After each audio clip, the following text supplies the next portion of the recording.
Hi there, welcome to this build of a 45-inch wingspan Quiver. Now the Quiver is a scaled down version of the iconic 1930s Quaker, and we're building this Quiver from a great set of plans that I downloaded for free from the OuterZone website. And if you're interested in these plans, and they really are nice plans, then have a look in the description below this video and you'll find a link for those and download them. And there's also a build article from, I forget the magazine now, but you can download that as well. And it's got some useful bits of information in it. We can see we're really cracking on with this build, and in the last video we got the tissue covering on the main wing, and I was really pleased with how that went on and how it's looking.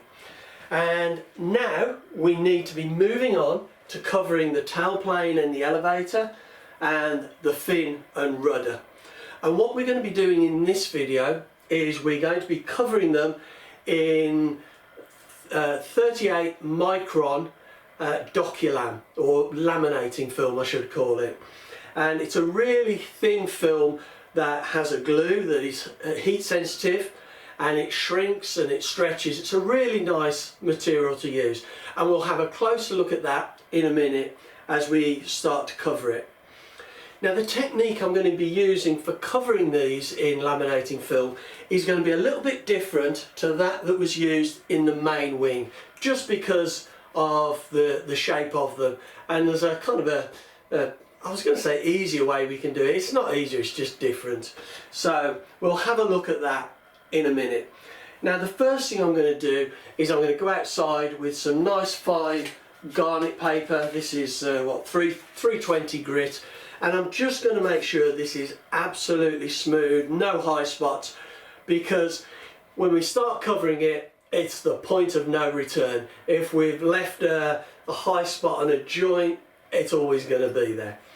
And once I've done that, I'm going to give it a good brush and get all the dust off, and then I'll vacuum it.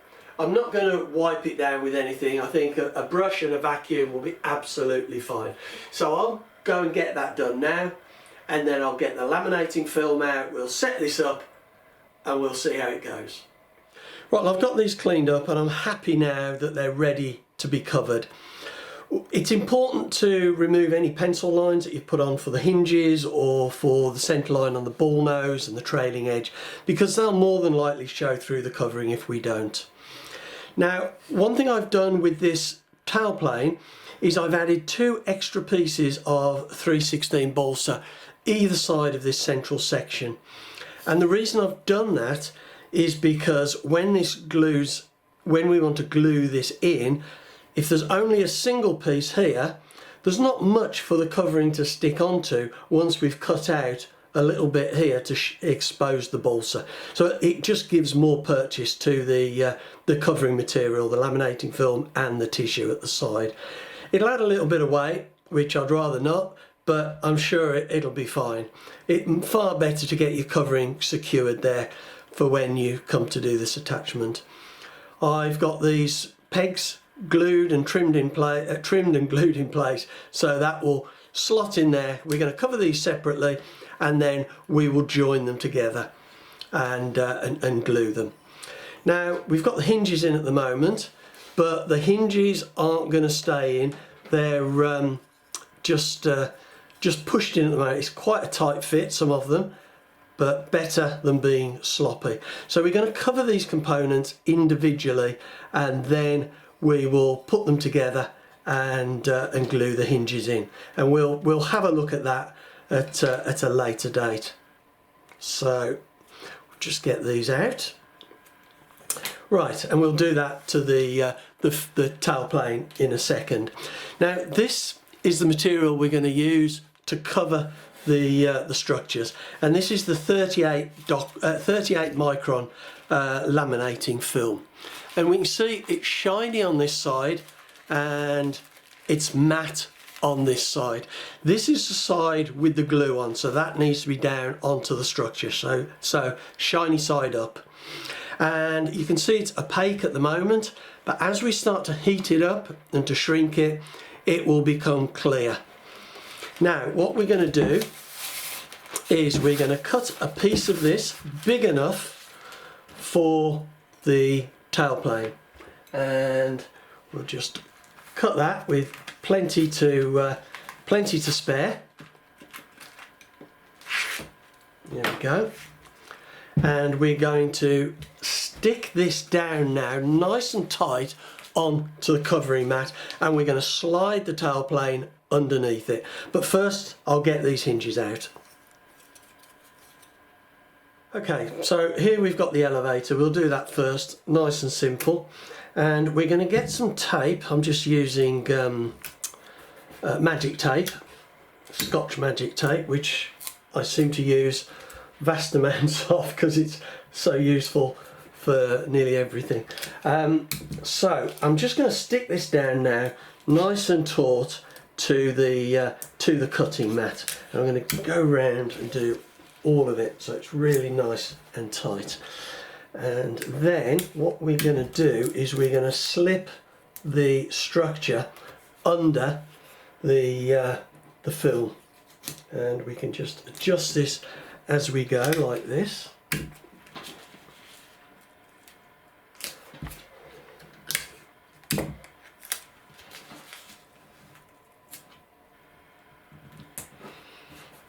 Okay, that's nice and taut now, no wrinkles. Let's just put another piece there and another piece here. Another couple of pieces at the top, why not?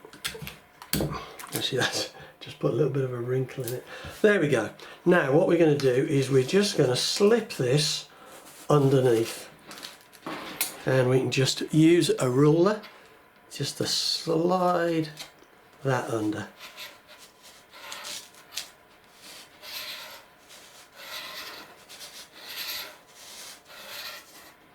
Need to be careful not to damage the film. I'm going to get a slightly longer ruler because I'm going to put two items under here. Might as well do two things at once.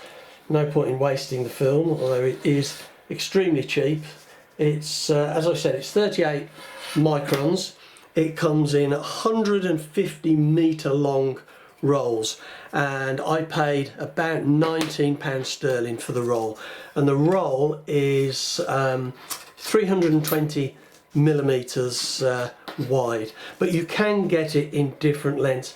I think you can get it up to about 600, so if you've got a really big model you wanted to cover, you could do. So right, now we've got those under there. Funnily enough, I don't like having that crooked, just there we go. And I'm going to be using my Prolux digital iron, and I've set it at 115 degrees C. It's just gone slightly over now, and it'll settle back down to 115. But to be honest, 120 is fine. And what we're going to do, now this is nice and taut, we're just going to go around the outside edge of this film and stick it down. And what we're going to do is we're pulling the iron out away from the film. If we slide it along that way, we're going to create a ripple as we go, and it'll bunch up and crease. So we just pull it away, and you can see here that I'm losing, there's a bit of glare on that, sorry, but it's losing the opaque nature here. You can see there it's lost its opaque nature, and that's because I'm heating it up, and it's probably causing it to shrink a little bit. So what we really don't want to do is heat this bit up in the middle, which we want to shrink later, but we don't want to shrink any of it now because it's not attached properly, it's not stuck down. So we just want to go around and just stick this down, as I say, pulling the film away from the structure like this.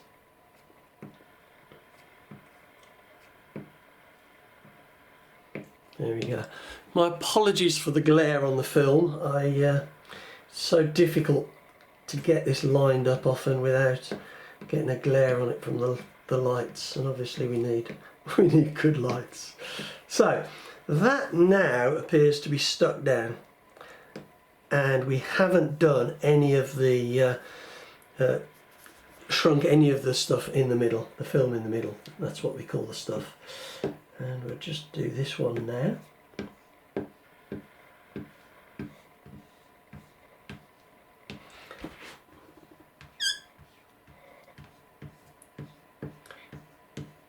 And yeah, we're at 115 degrees C now.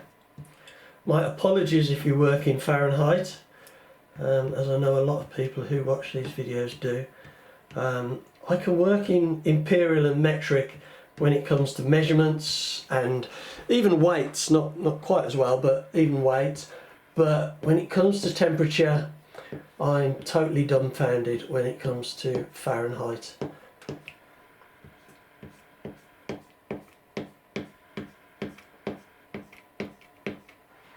So, right, we've got that stuck down there. And we are going to do this central section as well, I think.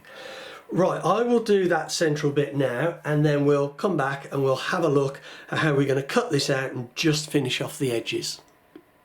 Okay, I've got this stuck down now on both the structures, and I've deliberately not done the spars, because when I come to shrink it, I would like the whole lot to be able to move. I don't want to compartmentalise it, because if I've got a bit of a nasty wrinkle in here, in this end here, then I want this shrinkage here to help me get that wrinkle out. I don't want to just be working on that compartment there. Now we can see here, perhaps, I don't know whether you can see that, there's a little bit of a wrinkle, and we can get rid of that at this stage probably by just heating the film and pulling it towards us. Now I hope you could see that wrinkle, because it's just more or less gone. You can remobilize the film and just pull it towards you, and it's really helpful to be able to do that. Right, now what we're going to do is we're going to cut out these structures, but generously, because we are going to roll the film around the edges, and we want to have enough to hold on to. The back edge here I'm not so bothered about. I'm going to cut that fairly tight, just to give enough to go round, but on these pieces here I will leave it generous. So we'll do the tell you what, let's do the rudder first, and I'll use a ruler just so we get it nice and neat. So I'm going to leave that much there. That should just take me around to the other side. There we go. And with this, we can be nice and generous. We can always trim it in a minute if there's too much of it. So we've now got the structure, and we can roll this around and get this stuck on first.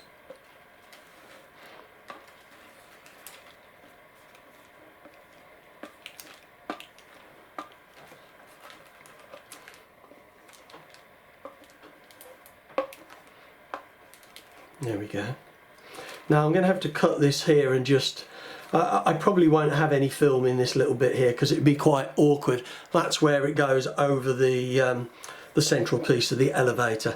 But we can see we've got that stuck down nicely now, and I'm just going to put a little bit of a nick in the end here, so we can just do a little bit of a nice ending on this. So we'll fold that back, we'll just iron that down.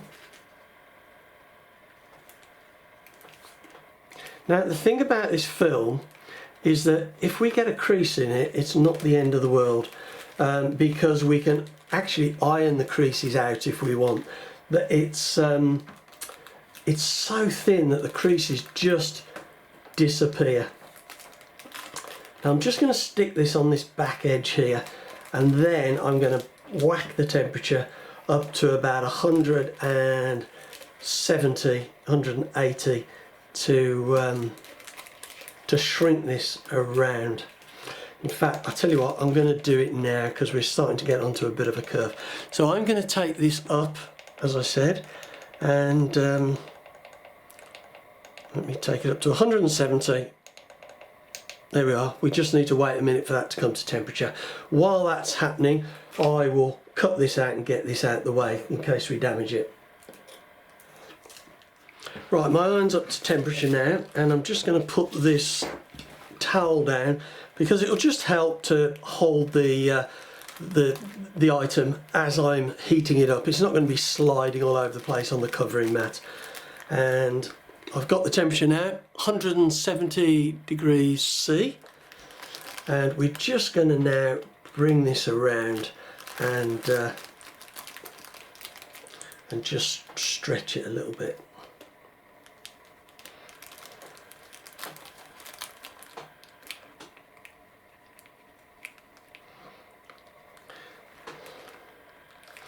And as we're doing this, if we just gently pull it, let me just zoom this in a little bit, so we can, once we've got it round, we can get the heat on it and just pull it and it will stretch.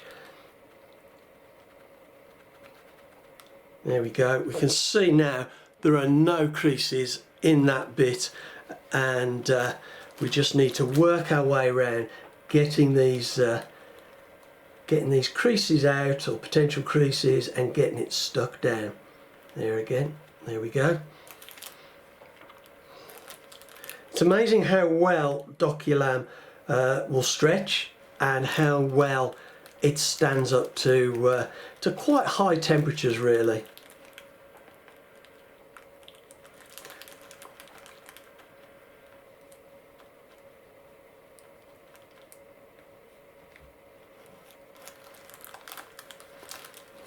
Just put a little bit of a crease back in that bit, but these creases and wrinkles are so small, they just disappear when you start putting the tissue on, because this material really is quite thin.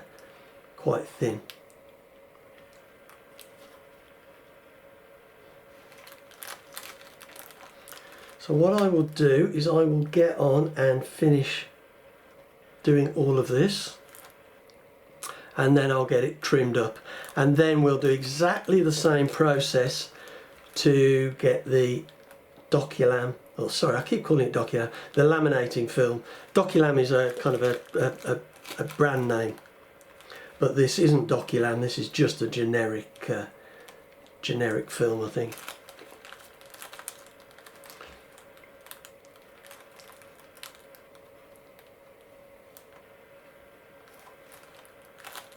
Right, I've now got that pulled all around to this inside edge, and what we need to do now is just go around with a really sharp scalpel and trim this, but we need to be really careful because it's fraught with danger, because the last thing we want to do is cut this that we've put on already.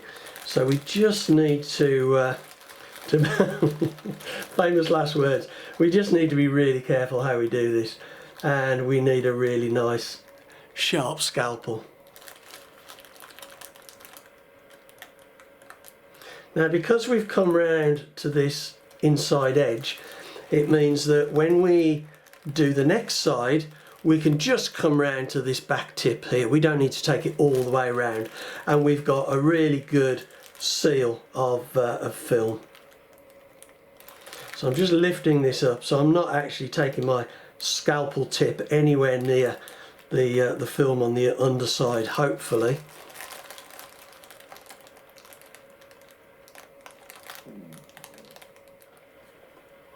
Right, so there we go. We've got the one side done. Still needs shrinking, still opaque, but to be honest, it looks pretty tight as it is now. And that technique of sticking this down, pulling it tight on the bench and sliding this under is so good for covering thin structures like this. So what I'm going to do now is I'm going to do the elevator. I need to take my temperature back down to stick this on, I think, properly before I go around the curves. I've still got to do this back edge. So I'll get that done, and I'll get the others done, and we'll come back and have a look, and then we'll get it shrunk. I've now moved on to the fin and the tailplane, but there's a slight complication with the tailplane because we've got this piece of balsa here, this kind of peg tooth that fits down into the fuselage, so it's stopping the film from going down. So what I'm going to be doing is sticking the film on as normal, just around the edge like this, up to about here I think. So we'll go around the edge like this, and then we're going to cut that out so it just drops down, but we'll get most of it stuck down nicely first I think. So I'll get this done and then we'll have a look. Okay, so I've got it stuck all around up to this point here, and we're just going to cut that now, and hopefully that will just drop down without causing too many wrinkles and springing around. Let's just cut that there. Oops. There we go. Right, now that will drop down, and we can, if we just tension that a little bit with our finger here, and then we can do that.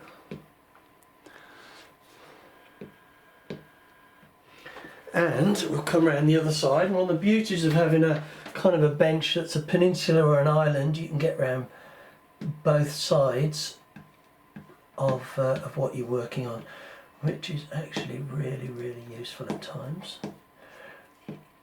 Okay, so that's stuck on now. I'll just show you something else as well. There's a little bit of a crease that's gone in there, and I'll show you what I mentioned earlier about pulling out the film. I'll just zoom the camera in on it a little bit. Right, we can see this, the film has actually gone in that way here, and it's left us with quite a baggy bit here. So what I'm going to do is I'm going to use the iron and pull the film back and get rid of that, if I can anyway. There we go.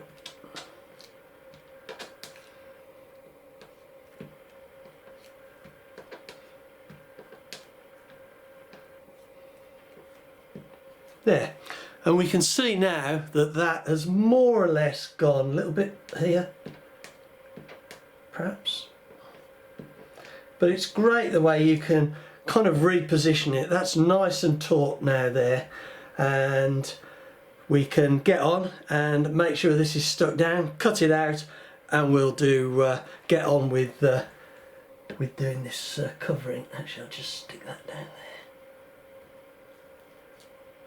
Right, I've got all four structures now covered, and it's looking pretty taut. There is the odd wrinkle in some of the bigger structures, but I'm sure that will come out without any problem.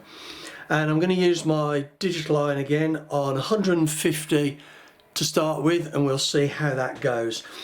I think if I get some difficult wrinkles I can't get out, then I might resort with the hot air gun. But you can see how that's gone clear now, that top piece, and we'll just carefully wipe the iron over. There we go.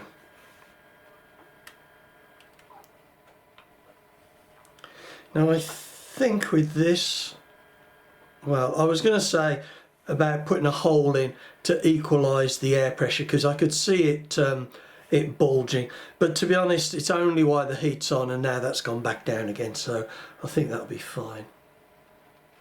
There we go. And this is really shrinking quite nicely at 150 degrees. If you take it any hotter than that, it'll soften it and it'll stretch, but your iron goes a little bit tacky and it doesn't slide across the film quite as nice. It's just a little bit of a crease in the balsa bit there, but that's looking good. I'm pleased with that.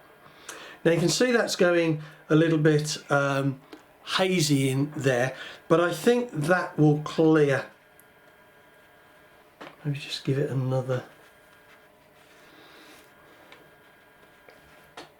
We'll see how that goes. Sometimes it's just a very small amount of moisture, I think, within the structure. I mean, this workshop's really dry, so and the balsa's only been in here, so it shouldn't be damp at all. But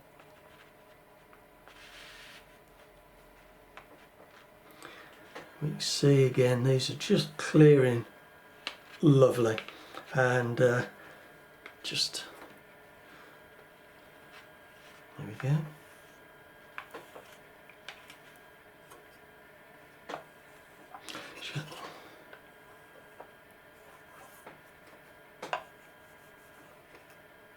Yep, and we'll do this one.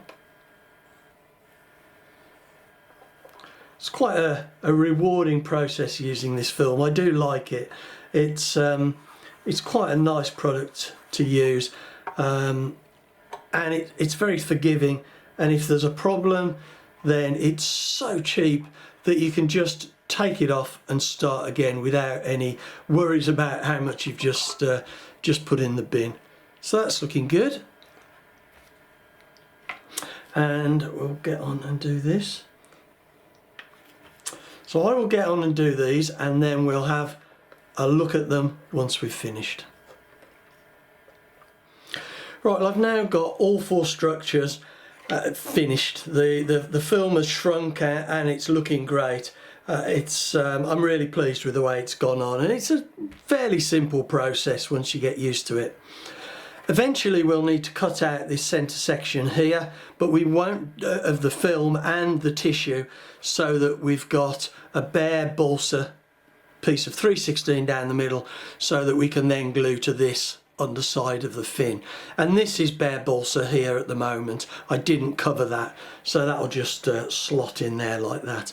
But like I say, we won't do that until we've got the tissue on. Right, it feels really good to get these tail assembly components covered and ready for the tissue. And hopefully, if you've seen the covering of the wing where I put the laminating film on, you can see how this is a very different process, and it's so easy to do once you just get used to the temperatures and how the film responds. I can't wait now to start covering these with the tissue and see how the pattern starts to develop, and how it complements the wing, because it's a similar kind of design to the wing where we're following. This is a bit off the 1936 Quaker plan here, and it shows the scallop design, and I really like that pattern. So anyway, I'm going to draw this video to a close now, and I hope you'll come back and see the next video where we start covering these in some really nice quality Japanese Hasuka tissue. So anyway, thanks very much for watching.